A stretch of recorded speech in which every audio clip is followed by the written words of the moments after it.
आज सप्तऋषियों को भगवान शंकर जी ने परीक्षा लेने के लिए माता सती के पास भेजा है।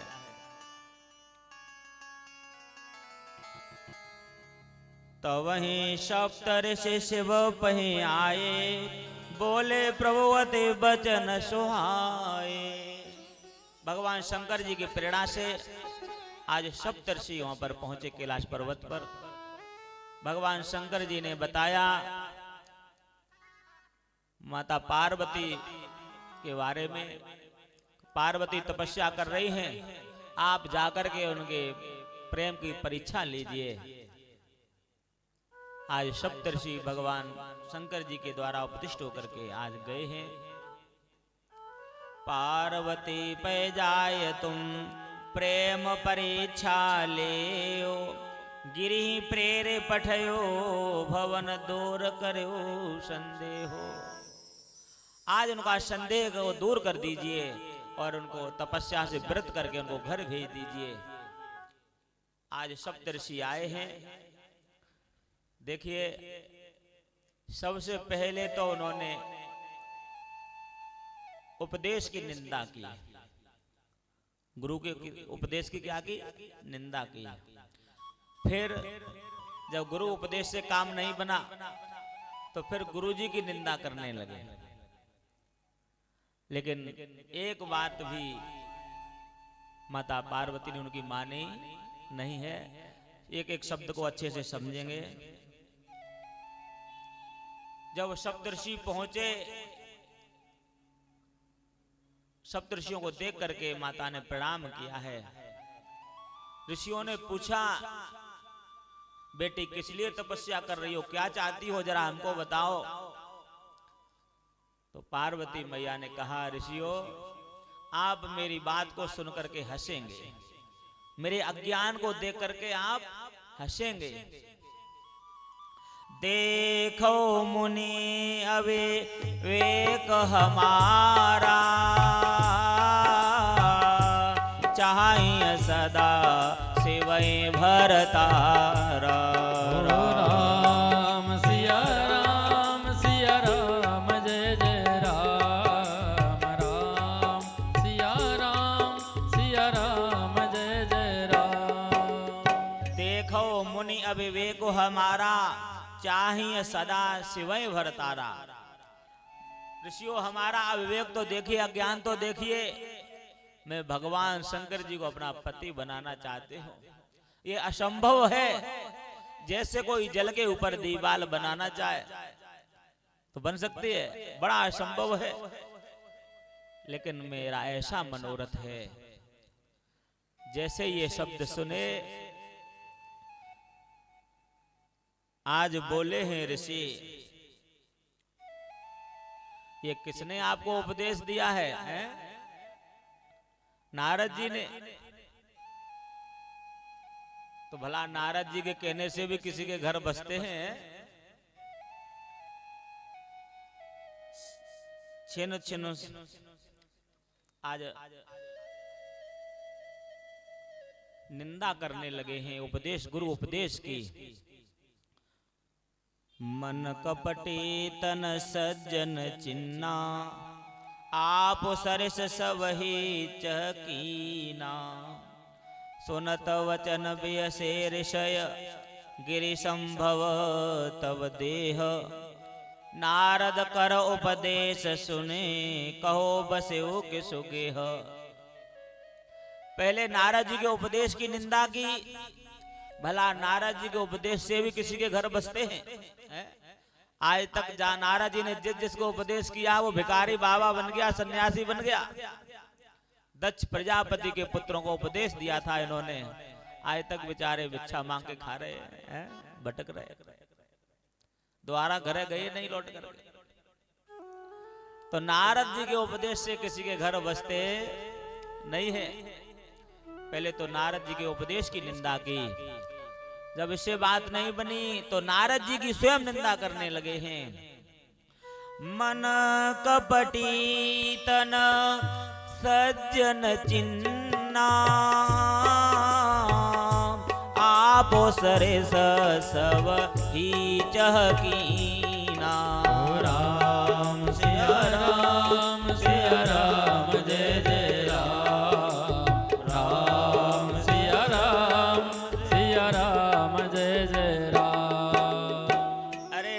नारद बड़े कपटी हैं, मन कपटी तन सज्जन चिन्ना। शरीर पर तो उन्होंने साधुओं के वस्त्र पहन रखे हैं, तिलक लगा रखे हैं, देखने से तो बड़े अच्छे लगते हैं, इनका मन कपट से भरा हुआ है। मन कपटी तन सज्जन चिन्ना, आप सरस सब ही चह कीना।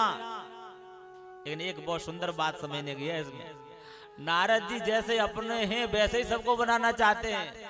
मतलब नारद जी संत हैं, सबको संत बनाना चाहते हैं। क्या बनाना चाहते हैं? बहुत सुंदर भाव है समझने के इसमें। आप सरस सब ही चह कीना। एक संत दूसरे को संत ही तो बनाना चाहता है, और क्या गलत चाहता है। लेकिन संसार को यह बात बुरी लगती है। हम किसी बालक से कहें बेटा इस संसार में क्या रखा है, तुम महात्मा बन जाओ, तो लोग क्या कहेंगे, बाबा तुम लड़के को बिगाड़ रहे हो,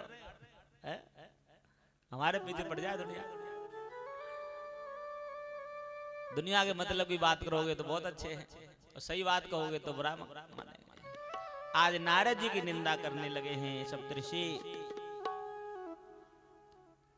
नारद जी बड़े कपटी हैं, वो सबको महात्मा बनाना चाहते हैं।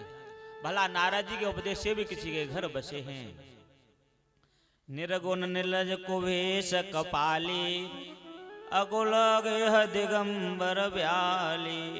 कहो कवन सुख सब पाए, भल भोले ठग के बोराए। भला निर्गुण निर्लज, भस्म रमाने वाला, शमशान में वास करने वाला, ऐसे पति को चाह करके तुम क्या सुख चाहती हो, जिसके पास रहने के लिए घर ठिकाना नहीं है, जिसके माता पिता का पता नहीं है। अरे घर पर माताओं के लिए तो बड़ी व्यवस्था की जरूरत होती है, ऐसे तुम उनके साथ में कैसे अपना जीवन यापन करोगी। हमने तुम्हारे लिए एक बहुत सुंदर वर देखा है। अगर अभी भी अगर तुम्हारा मन बदल जाए,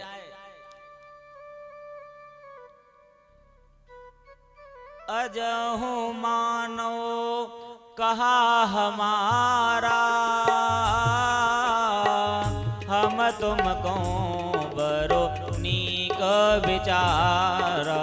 राम सिया राम सिया राम जय जय राम, राम सिया राम सिया राम जय जय राम। आज अभी भी मेरी बात मान जाइए, मैंने आपके लिए एक सुंदर वर देखा है। तेन नार्या कथम देवी निर्वाह संभविष्यति। अगर बगैर घर के तुम्हारा निर्वाह कैसे होगा? घर गृहस्थी को बसाने के लिए कुछ धन दक्षिणा भी जरूरी है कि नहीं? घर होना चाहिए, रहने का स्थान होना चाहिए। और भोले बाबा तो कुछ रखते ही, वो तो भस्म लगाए हुए शमशान में बैठे। ऐसे के साथ विवाह करके तुमको कौन सा सुख प्राप्त होने वाला है? भल भल भूले ठग के बोराहे। अच्छे अच्छे लोग भी, विद्वान लोग भी ठगों की बातों में आकर के फंस जाते हैं। आजकल लोग ज्यादा अच्छे मानने वाले ही ज्यादा फंस रहे हैं। हम तो ऐसा लगता है, जो अपने को बहुत होशियार मानते हैं ना, आज वही ज्यादा फंस रहे हैं। इसलिए अपना ऊपर कभी अहंकार नहीं होना चाहिए, प्रभु के ऊपर विश्वास होना चाहिए।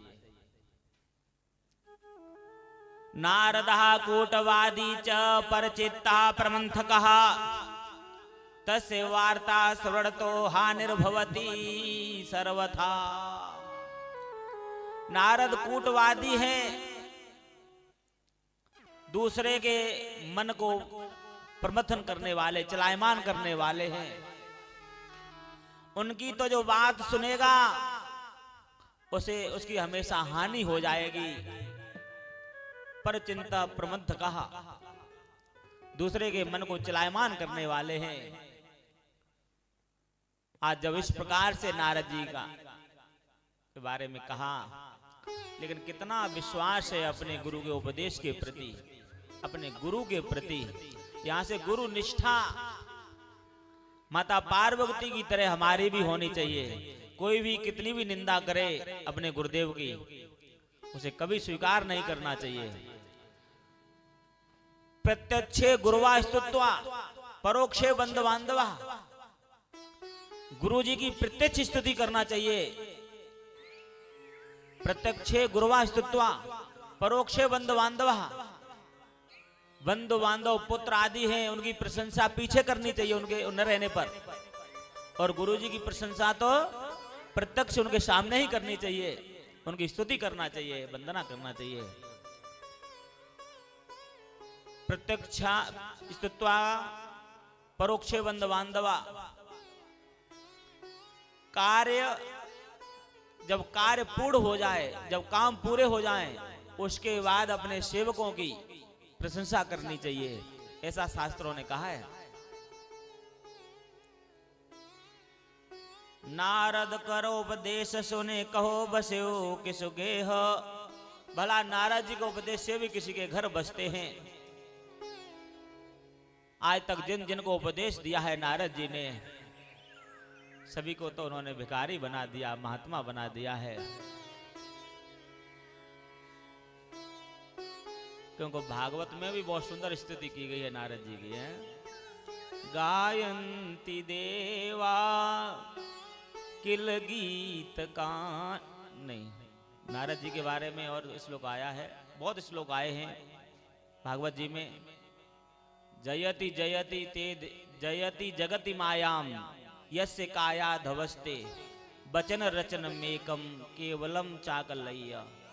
ध्रुव पद्म पियातो यद कृपातो यद ध्रुवोयम सकल कुशल पात्रम ब्रह्म पुत्रम नतास्मि। भक्ति महारानी ने भी नारद जी की स्तुति गाई है, क्योंकि नारद जी को जिसके दर्शन हो गए उसका नारद जी ने कल्याण कर दिया है। लेकिन कूट शब्द हैं, उनको समझना बड़ा कठिन है। जब सप्त ऋषियों ने इस प्रकार से कहा, नारद बचनन मैं परिहर हूँ, बसो भवन ओज रो नहीं डरऊं। राम सिया राम सिया राम जय जय राम। राम सिया राम सिया राम जय जय राम। गुरु के बचन प्रतीति न जेहि,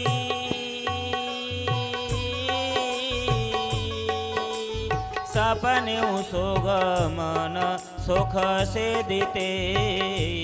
राम सिया राम जय जय राम। राम सिया राम जय जय राम। नारद बचन में परिहरहूं, बसौ भवन ओजरय नहीं डरऊं। मैं अपने गुरु का दिया हुआ उपदेश उसका कभी भी त्याग नहीं कर सकती हूँ, चाहे मेरा घर बसे या बसने से पहले ही उजड़ जाए। है?